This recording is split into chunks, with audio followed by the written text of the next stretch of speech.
চোখের সামনে দেখো না, বুকের উপরে গুলি মারে, মাথার খুলি উড়ে দেয়, কিন্তু বিচার পাওয়া যায় না। কোন ধান্দায় ঘুরো, কার পেছনে ঘুরো, যার পিছে ঘুরো রেডি থাক, সে তোর গলায় ছুরি মারবে। এখন মানুষ মারতে দুশ্মন লাগে না, যে তোরে খাওয়ায় পড়ায় বড় বানায়, ভাগে কম পড়লে বলবে ওকে মাইনাস কর।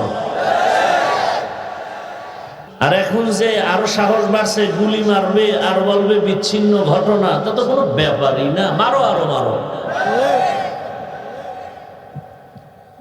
কলিজাটা ফেটে যায়, কোথায় বলবো, বলার মানুষ নাই, শোনার মানুষ নাই, বিরোধিতা করার অভাব নাই।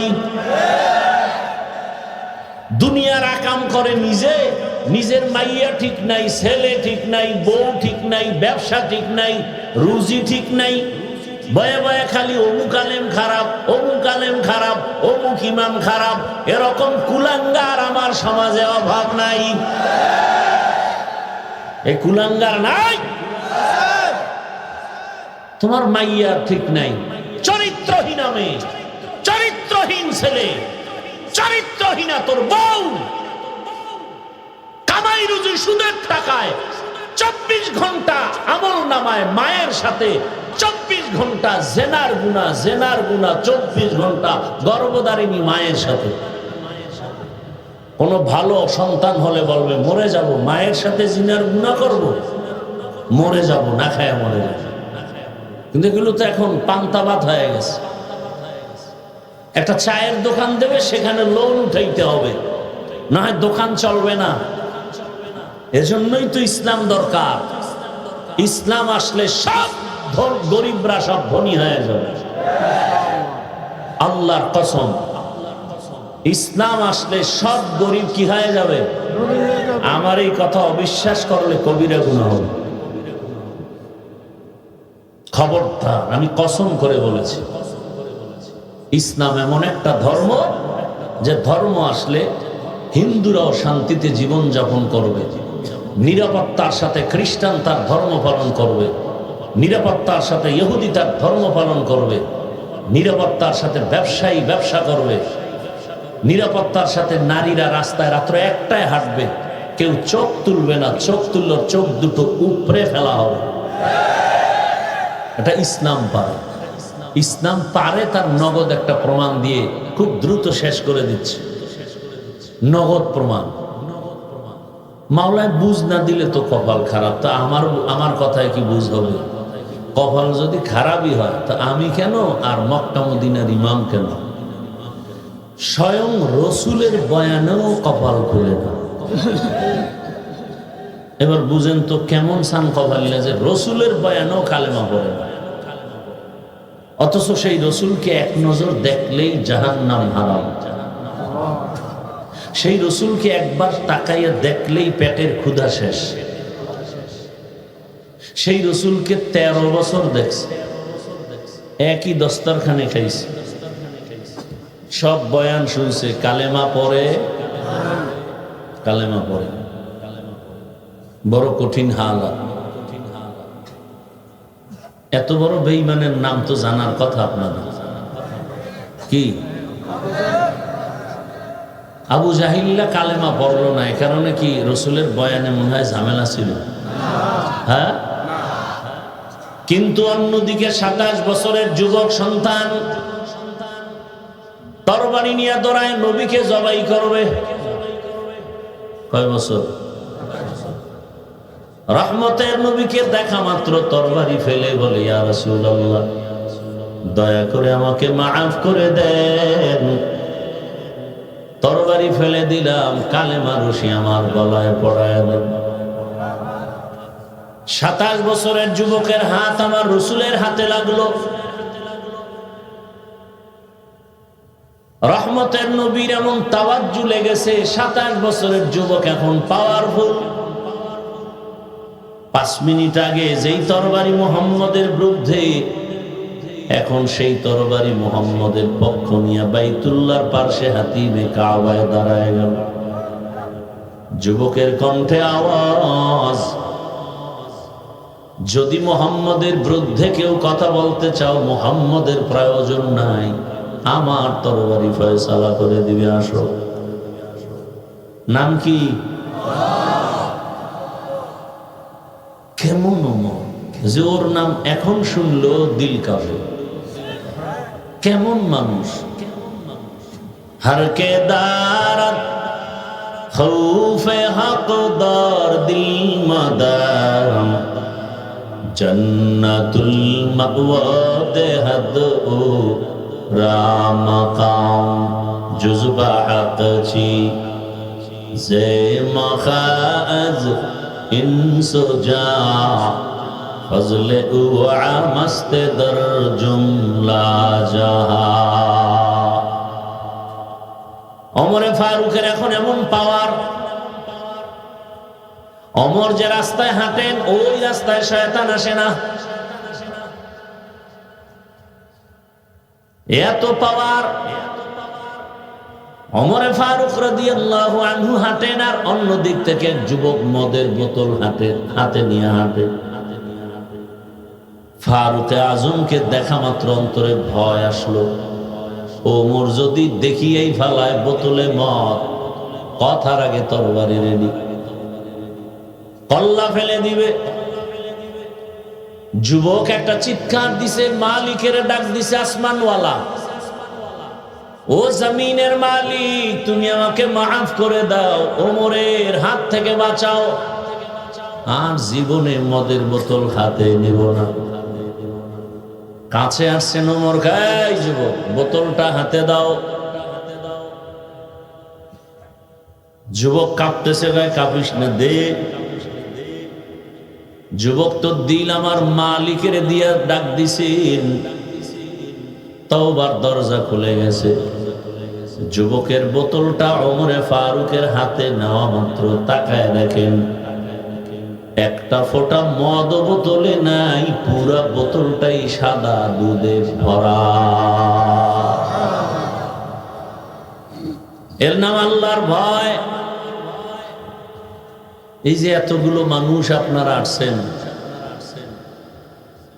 আপনাদের লাকসামের কোন টাকাওয়ালা দুনিয়াওয়ালা যদি এই মানুষগুলোকে এখানে জমা করতে চাইতেন,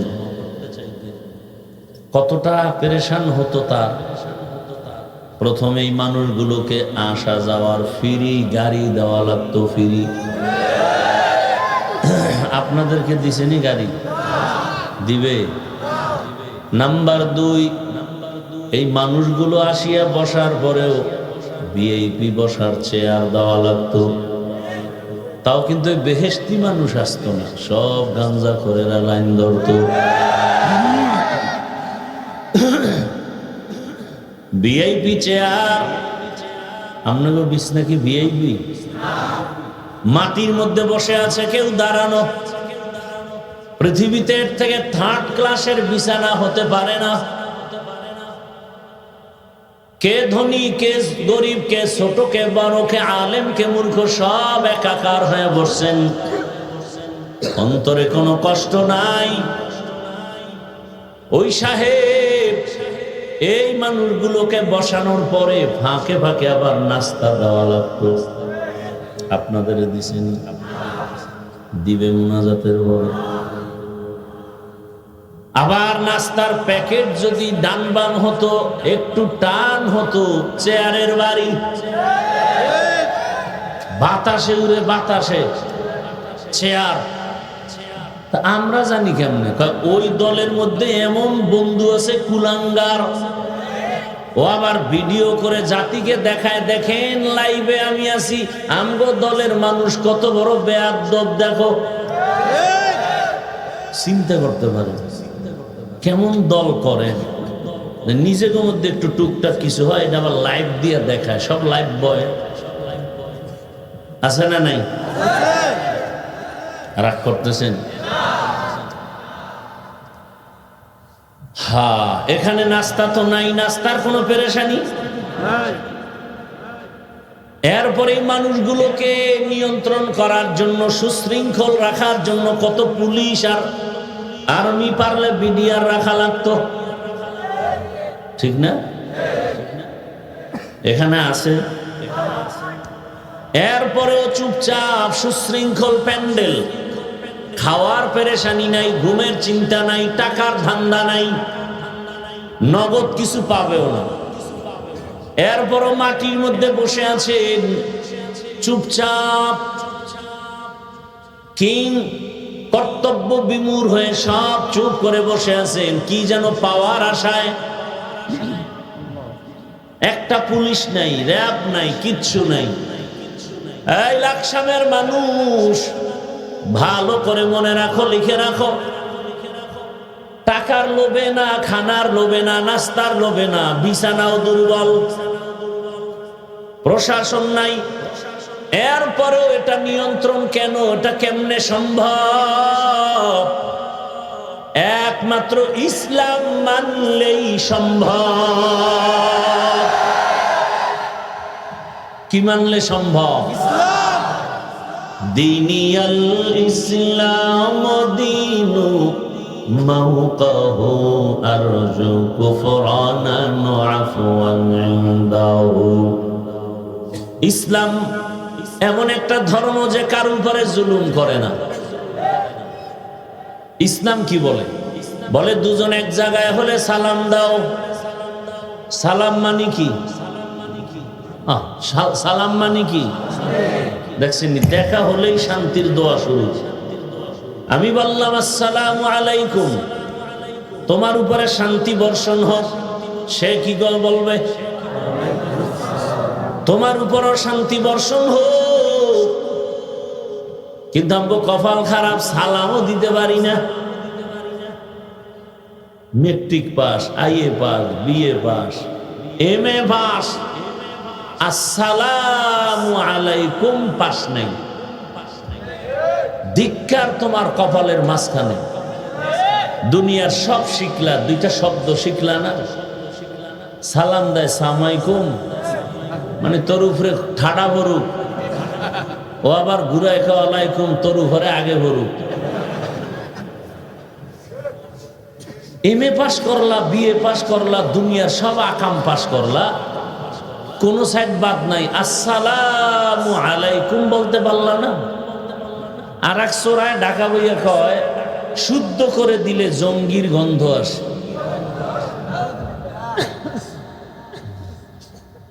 কেমন বদমাস!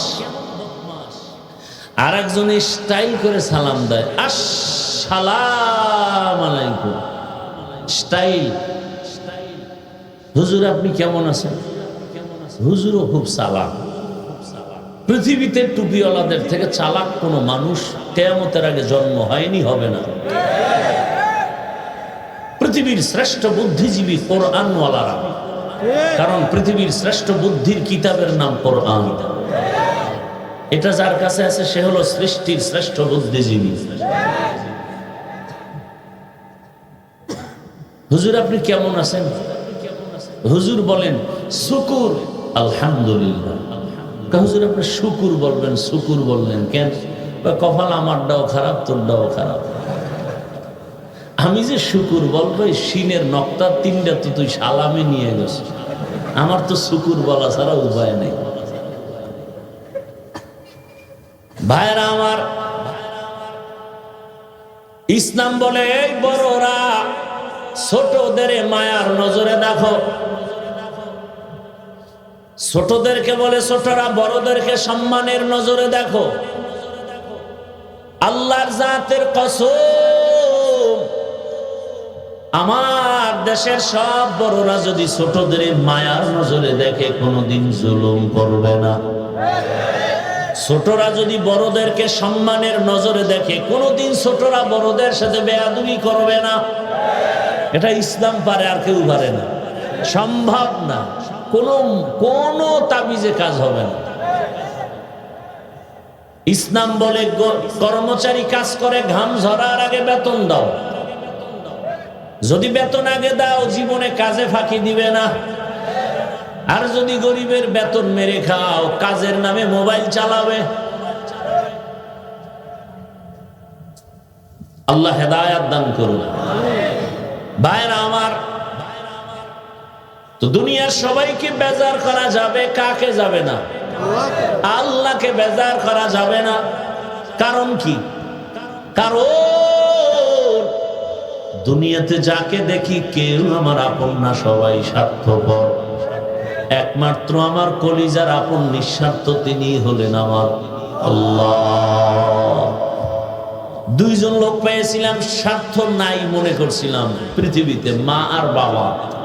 সোনার বাংলা এটা বলার উপায় নাই, কারণ মা বাবাও স্বার্থের টানে সন্তানকে হত্যা করে, সন্তানও মা বাবাকে হত্যা করে।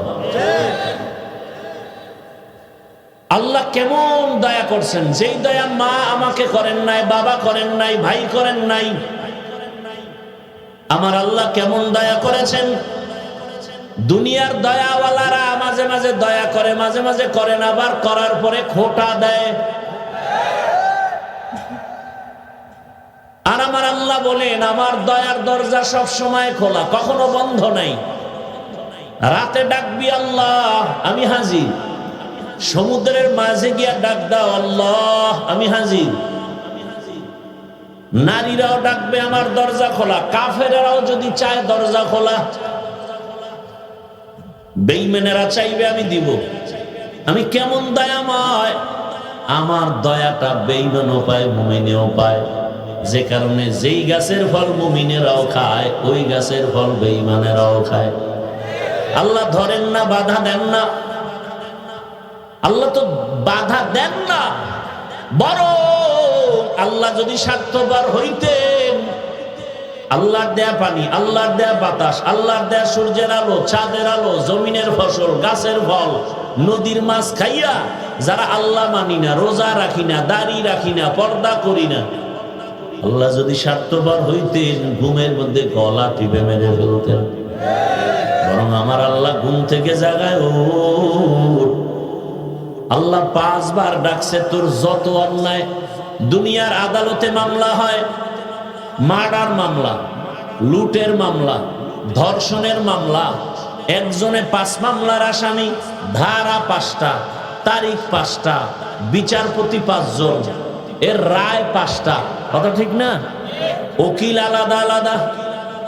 আল্লাহ কয়, আমার আদালত এমন, অন্যায় করছো, জিনা করছো, চুরি করছো, ডাকাতি করছো, খুন করেছো, তবে আমার আদালতে কোনো ধারা নাই। খালি বলবি আল্লাহ অন্যায় করেছি, মাফ করে দাও, তোর সব মাফ। কোনো ধারা টারা নাই। আল্লাহ বলেন, তোকে ক্ষমার জন্য তুই তো আসো না, আমি ডাকতেছি, আয়। 5 বার ডাকছি, মুয়াজ্জিনরে দিয়ে ডাকো। ফজরে ডাক দিছি, যাও নাই, আমি রাগ করি নাই। রাগ করলে দুপুরের আগে তোর খাওয়ান বন্ধ করে দিতাম। আমি আল্লাহ আবার জোহরে ডাকছি, আয়। জোহরে তুই যাও নাই, আমি আল্লাহ বেজার না।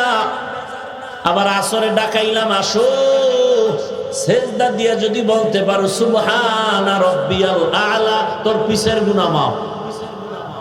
যাও নাই আসরে, আমি আল্লাহ রাগ করি নাই। মাগরিবে ডাকছি, আয়। আমি আল্লাহ তোরে না পেয়ে আবার এসায় ডাক দিলাম, আসো নাই। 5 বার ডাকছি, আসো নাই যখন, এখন তো তোর ভিডান দরকার। আল্লাহ কয়, না, আমি তোরে ভিডাই নাই, এখন আমি নিজে রেডি তোরে ডাকতে আসতেছি। এবার আমি আসতেছি। কোন সময় আসবো জানো? যেই সময় টোটাল জিন্দেগি ফিরি, মানুষও ঘুমায়, পাখিও ঘুমায়, নদীর মাছ ঘুমায়, জঙ্গলের প্রাণী ঘুমায়, ঘরের মা বাপ সব ঘুমায়। তখন লাইন ক্লিয়ার, আমি আল্লাহ প্রথম আসমানে হাজির। আল্লাহ, আমি মুস্তাগফিরিন ফাগফির আল্লাহ। কি পরিমাণ গুনাহ করছো, আমার রহমতের থেকে বেশি করেছো? তুই যদি 1000 বছর গুনাহ করো, আমার রহমতের সামনে কিচ্ছু না। লবণের বিশাল পাহাড়, হিমালয় পর্বতের মতো লবণের পাহাড়। সরকার যদি বলে পাহাড়টা এখান থেকে, লবণের পাহাড়টা টেকনাফে নিয়ে যাও, কর্মচারী লাগায় দেয়। কত লাখ কর্মচারী লাগবে আর কত টাইম লাগবে, কথা বুঝেন তো? এক বুদ্ধিমান সব বাদ দে, সমুদ্রের পানি মার, এই লবণের পাহাড় ভিনেশ হয়ে যাবে মুহূর্তের ভেতরে, নিশ্চিহ্ন হয়ে যাবে। আল্লাহ বলেন, গুনাহ করতে করতে 50, 60, 70 বছরে পাহাড় বানিয়েছ। মাত্র 1 সেকেন্ড 1 ফোঁটা চোখের পানি ফেলবি, 70 বছর সব ফিনিশ করে দিবি। আমার সে পাওয়ার আছে, আর কারো নাই। কার পাওয়ার? ইয়া ইলাহি তু মেরা মাবুদ হে, ইয়া ইলাহি তু মেরা মাশুক হে। এরে আমার কলিজার যুবক, পর্দার আড়ালের মা বোনেরা, যুবক বাবারা, বৃদ্ধ বাবাজিরা, ভালো করে বুঝো। আল্লাহ তাআলা বলেন আমি মানুষ বানাই নাই, হ্যাঁ বানিয়েছি একটা কাজের জন্য। কাজের নাম কি? ইবাদত। বলে ইবাদত কি? বলে তসবিহ একটা হাতে নাও, পাগড়ি লাগাও, মসজিদে যাও, জিকির করো, নামাজ পড়ো, ইবাদত শেষ। শেষ? ভালো করে বুঝুন ইবাদত কি, ইবাদত কেন, ইবাদত কিভাবে, তিনটা কথা বুঝেন 5 মিনিটে। প্রত্যেকটা জীবনের ক্ষেত্রে আল্লাহর হুকুম মেনে চলার নাম ইবাদত। জীবনের প্রতিটি মুহূর্তে, প্রতিটি ক্ষেত্রে কার হুকুম? আল্লাহর হুকুম বাস্তবায়ন করার নাম ইবাদত। বাথরুমে যাবেন, সেখানে কি আল্লাহর নির্দেশনা নাই? ঘুমাইতে গেলে নাই? আল্লাহর হুকুম ছাড়া কোনো কাম আসেনি? সব জায়গায় আল্লাহর হুকুম, তার মানে তোমার জীবনের পুরাটাই ইবাদত। বলে কেন করব? তাই বিনিময় হবে রবের সাথে মোলাকাত, পুরস্কার পাবা তুমি জান্নাত। ইবাদত কিভাবে করব? আমার মন গড়া বলে না, নিয়ম লাগবে। নিয়ম ছাড়া আদালত চলে না, স্কুল চলে না, কলেজ চলে না, হসপিটাল চলে না, মাদ্রাসা চলে না, কোনো অফিস চলে না। ইবাদতের নিয়ম রহমতের নবীর আদর্শ। কার আদর্শ? কথা পায় না। তুমি মিছিল লয়ে নামছো লাকসামে, আমরা মুজিব সৈনিক, মুজিবের আদর্শ পালন করতে চাই, বাস্তবায়ন করতে চাই। আবার একটা স্লোগান দিলা, আমরা জিয়াউর রহমান সাহেবের সৈনিক, আমরা জিয়ার আদর্শের সৈনিক, জিয়া সাহেবের আদর্শ বাস্তবায়ন করতে চাই। নাই? আবার কেউ মিছিল দিবে, আমি এরশাদ সাহেবের সৈনিক। ওইটা কি আসল স্লোগান? এখানে সবাই আসছে ওই লাইনের মানুষ, কিন্তু ওইটা কি আমাদের আসল পরিচয়? আমাদের আসল পরিচয় আমরা মুসলমান। কথা ঠিক না?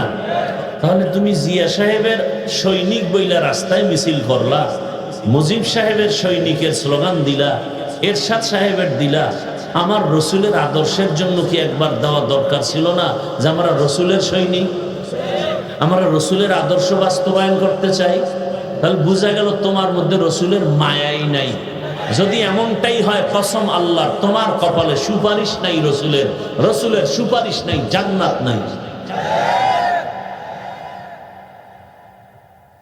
তুমি জিয়া সাহেবের স্লোগান দিলা সৈনিক দাবি করে, মুজিব সৈনিক দাবি করে স্লোগান দিলা, আমার রসুলের সৈনিক দাবি করতে বাধা কেন?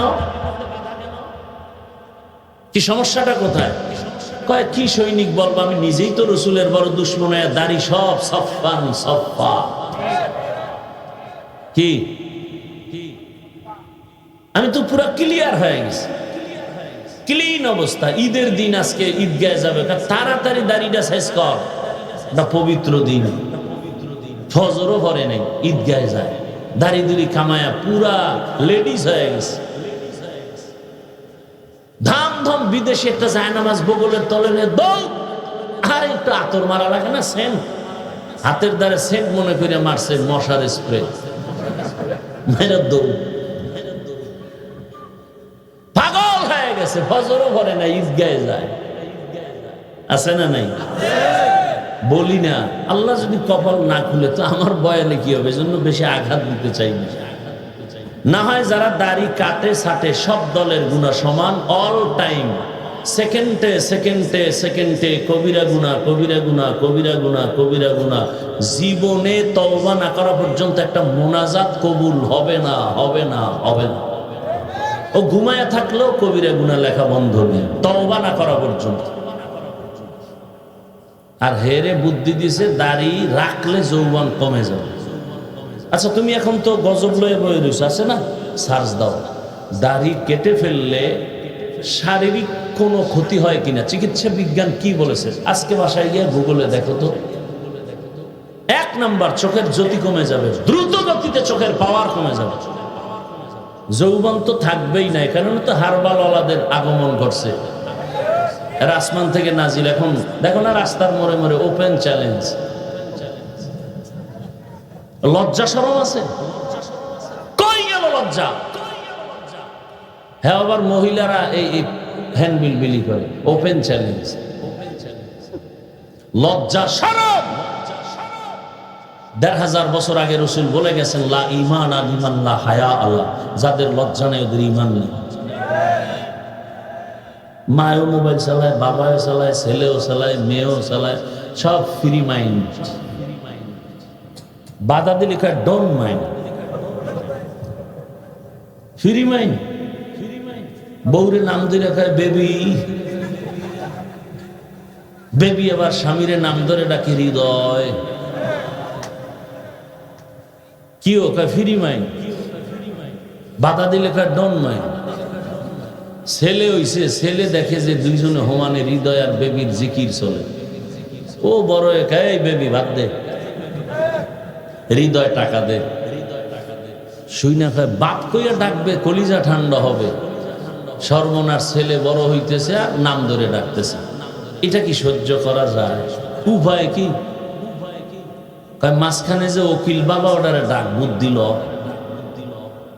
বুদ্ধি দিছে, কোনো রাস্তা নাই, একটা পথ খোলা, প্রতিদিন 1 ঘন্টা তোমার রিহার্সাল দিতে হবে। কিভাবে? তোমার সন্তানটাকে মাঝখানে বসায় 2 পাশে 2 মহামাডান বসে যাবে, লেডিস আর জন্ডিস 2 পাশে। তুই বউরে একবার ডাকবি মা, বউ তোরে ডাকবে একবার বাবা। এভাবে প্রতিদিন 1 মাস রিহার্সাল দিবি। যদি সন্তান শিখে একদিন বাবা ডাকে, তোর কপালে শান্তি নেই, জুতার বাড়ি রেডি থাক। ডোন্ট মাইন্ড আর ফ্রি মাইন্ডের কপাল। হাসেন, হাসির কথা না। কই গেল লজ্জা? হ্যাঁ, সন্তান বয়স হয় নাই, মোটামুটি হচ্ছে, এর মধ্যে পাগল হয়ে গেছে। মায়েরে কয়, নাইলে বন্ধুরে কয়, মায়েরে ক বিয়ে করুন। কত বড় নির্লজ্জ! আর আমাদের দেশের শিক্ষানীতির তো কোনো, মাশাআল্লাহ, জুলাই স্বাধীনের পরেও আন্দোলন থামে না। গান শিখাইতে মাস্টার পাঠাই দিছে, এবার হুজুরেরা নামছে আন্দোলন করো। হুজুর নামলে বাংলাদেশের একটা চরিত্র ভালো, যে হুজুর দেখলে সব নাস্তিকরা লেজ গুটায় ভিতরে ঢুকে যায়।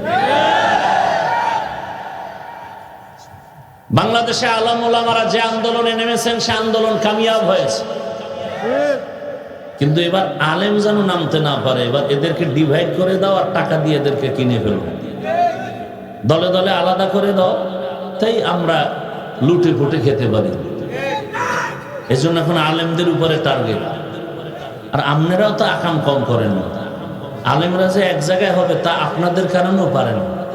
যারা ভালোবাসেন তারা আরশে আজিমে উঠান, আর বাকি ডিরে সব জাহান্নামের তলদেশে নিয়ে যান। কিসের মাধ্যমে? ফেসবুকে লেখার মাধ্যমে। আর আমি তো ওপেন বলি, সারা বাংলাদেশে আলেমদের বিরুদ্ধে যারা কলম ধরে, ওরা পৃথিবীর নিকৃষ্ট মা বাবার অভিশপ্ত সন্তান। ওদের মতো নিকৃষ্ট বেয়াদব পৃথিবীতে আর কেউ হতে পারে না।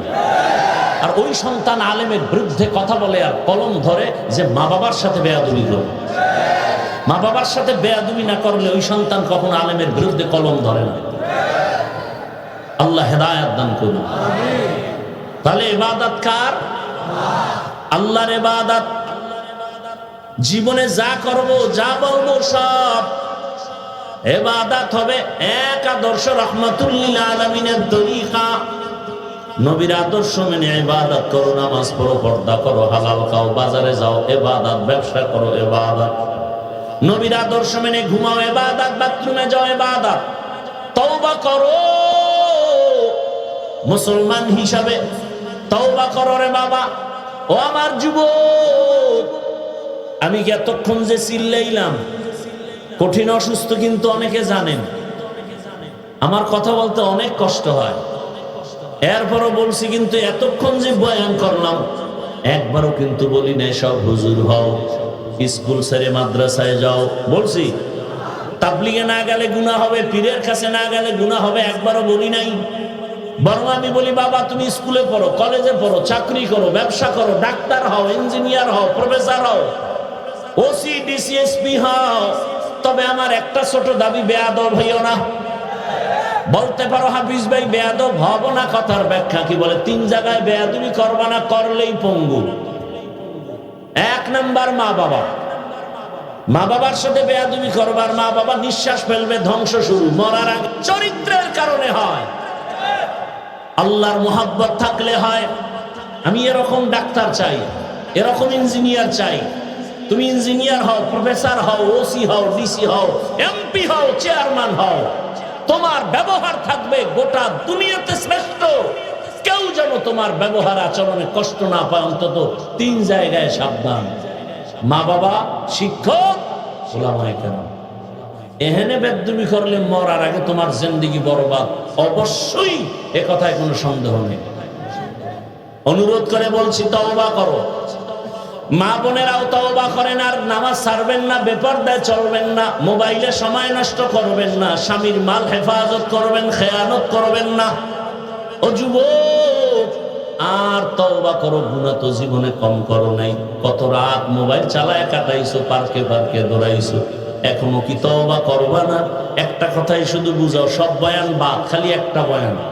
আমার মতো যুবক যদি স্কুলে পড়ে, নামাজ পড়ে, আমার কপাল খারাপ কেন? কার অভিশাপ লাগছে আমার কপালে?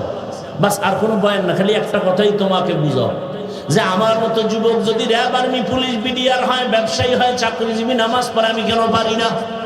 ও আল্লাহ, আজকে তওবা করলাম, আর ছাড়বো না, গুনাহ করবো না, নামাজ ছাড়বো না, দাড়ি কাটবো না, বেপরদায় চলবো না। মা বাবার দোয়া নিয়ে, শিক্ষকের দোয়া নিয়ে, উলামায়ে কেরামের পরামর্শ নিয়ে, নবীর আদর্শ মেনে চলবো। আল্লাহ আমাদের যদি খাঁটি তওবা কেউ করতে পারেন, আল্লাহ দরজা খুলে জীবনের গুনাহ মাফ করবেন। আল্লাহ আমাদেরকে খাঁটি তওবাওয়ালা জীবন দান করেন, আমিন। আলহামদুলিল্লাহি রাব্বিল আলামিন।